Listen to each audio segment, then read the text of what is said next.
So I had to use the SOS function on the Garmin InReach Mini for a motorcycle crash today that I came across. This is the first time I've ever had to use the SOS function, and here's how it works, some of the good and the bad. So the reason I used it was because I was driving home from Borrego Springs. I came across some motorcyclists that were saying, slow, slow. As I was coming up the hill, I was already going slow. And as I came around, I could see that there had just been a pretty bad bike accident, motorcycle accident. 2 motorcyclists were involved. It was a large group, and both lanes were basically blocked while the debris was getting sorted out of the road. So as I was driving slowly by, I said, "You guys need a first aid kit?" And they said, "Yes, please, yes." Very enthusiastically, yes. So I pulled over, I grabbed the first aid kit, and I have another video on what I have in mind, why you should keep one in your car. It doesn't have to be a first aid roll-up bag like this, but you should at least have some of the essentials. And there's plenty of videos out there as to what that might be for you, but at least have some gloves, all right, disposable gloves. Put those on first before you touch another person's bloody injury. Next, you should have some kind of saline rinse. If you don't have that, then an unopened water bottle would be better than nothing, and a clean microfiber cloth so you can debride the wound, get the debris out, and then some kind of antiseptic spray to prevent the infection and other problems from setting in quickly. So the main problem here, there were a few things that were similar to Murphy's Law. So one of the things was the location where this accident happened was remote. Even though it was on a pretty popular highway, thousands of cars drive through Montezuma Road every day. It's a very steep, long climb, and there was no cell signal. So they were trying to call 911. There were probably several dozen people. This is a group of like 50 or 60 motorcyclists. Nobody had cell signal, and nobody had a first aid kit. So things that are foreseeable should be prevented, and not saying that you don't ride your motorcycle, you don't take risks, but foreseeable. What if I get hurt? What do I have to help me or another? That's foreseeable. And nobody had a first aid kit. Also, what could be foreseeable, but isn't for a lot of people, is that what if I get hurt in a car where there's no cell signal, or a motorcycle accident or a bike accident? What am I going to do? Especially if I'm by myself. Fortunately, there were multiple other people, but none of the other people had the ability to call 911. Zero cell signal.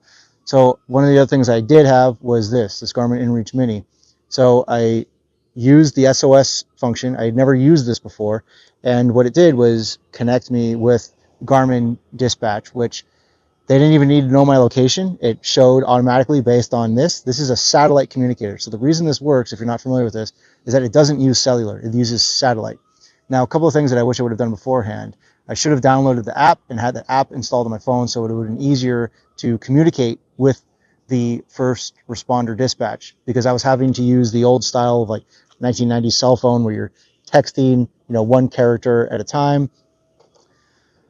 That is very difficult to send messages. So what you can do is connect it to the app, and then you can connect this to your phone via Bluetooth, so you're sending and receiving two-way messages. And this obviously is not just for emergencies. The reason I had this, I use it all the time for communication when we're in backcountry. My wife has one, so we can communicate in text when we're on the bikes together. When there's zero cell signal, we can see each other's location, and we have preset messages.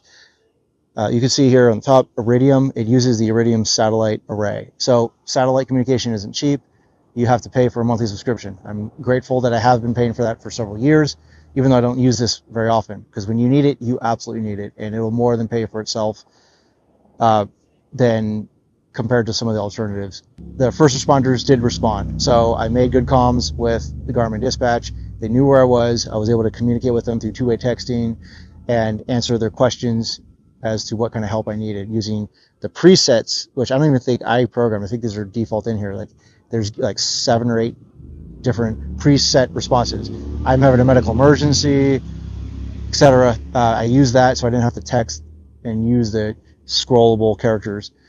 It also sent an emergency SOS to the pre-programmed recipients that I had programmed it with, so my wife and my father.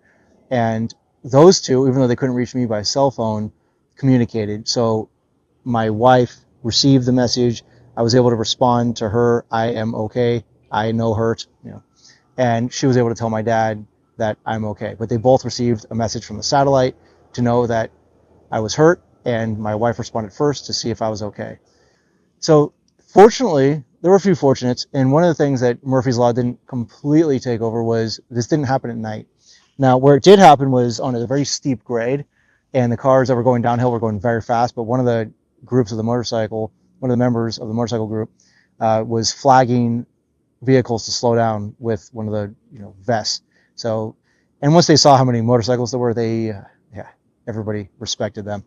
It was a large group of some tough dudes and females, and they definitely commanded respect, which they got. So if this would have happened at night and cars would have been flying around the corner, nobody had any flares, nobody had first aid. When the sheriff eventually arrived, he said he couldn't put flares out because of the fire risk. So another thing that you may want to have in your car, in addition to first aid kit, maybe a Garmin InReach Mini. I was surprised. I mean, some of these guys, I'm sure, had a new iPhone that they could have used that SOS assist. I don't know if they didn't know about it, if they didn't have it, or they tried it and it didn't work. But regardless, I'm glad I had the Garmin InReach Mini, even though a lot of people now have an iPhone with the SOS satellite functionality. So if you have that, you may not need the Garmin. I have it because I use it for more than just SOS communication. These are USB rechargeable road flares, and if this would have happened at night when there's debris and possibly even bodies on the road, maybe they're not dead yet, but if they get run over by a car, they probably will be. You could put these flashing flares that are USB rechargeable. They're not going to start a fire, and even if you've had them in your car for years and the battery's totally dead, you can pop them on your USB recharger on your car, and for 5 minutes you'll probably get 30 to 60 minutes of use out of these. So these are a lot safer and easier and reusable compared to standard flares. But I was surprised to see the sheriff say, no, we can't put flares out. And they needed to because it was around a blind corner. Also realized is that I need to go through my first aid kit, cycle out some of the things that have expired, replenish some of the things I used today. And if you have a first aid kit, do the same thing. If you don't have a first aid kit, get one, start somewhere. Something more than nothing is better.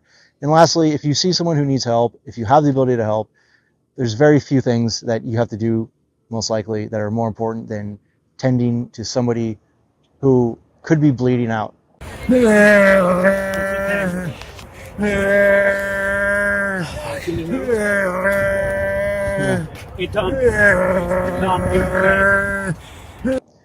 Learn first aid. Take a first aid course.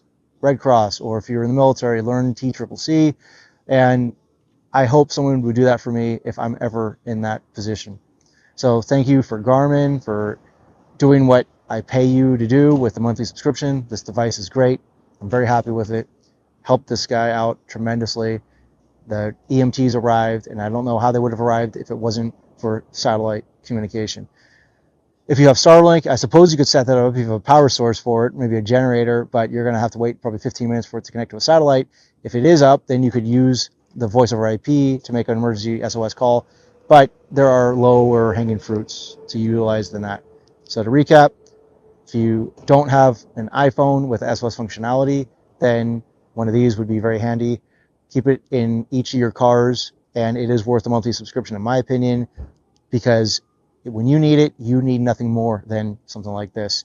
If you're by yourself, you're about to die, you're in a remote location, you can't call for first responders, you're not going to make it through the night, this will be worth all the money you've ever spent on the subscription and the price of the device. And then a first aid kit, have some basic antiseptic, some basic ways to clean a wound, to dress a wound. The guys were really, really appreciative. These are guys that are really tough dudes. They wouldn't have given me the time of day.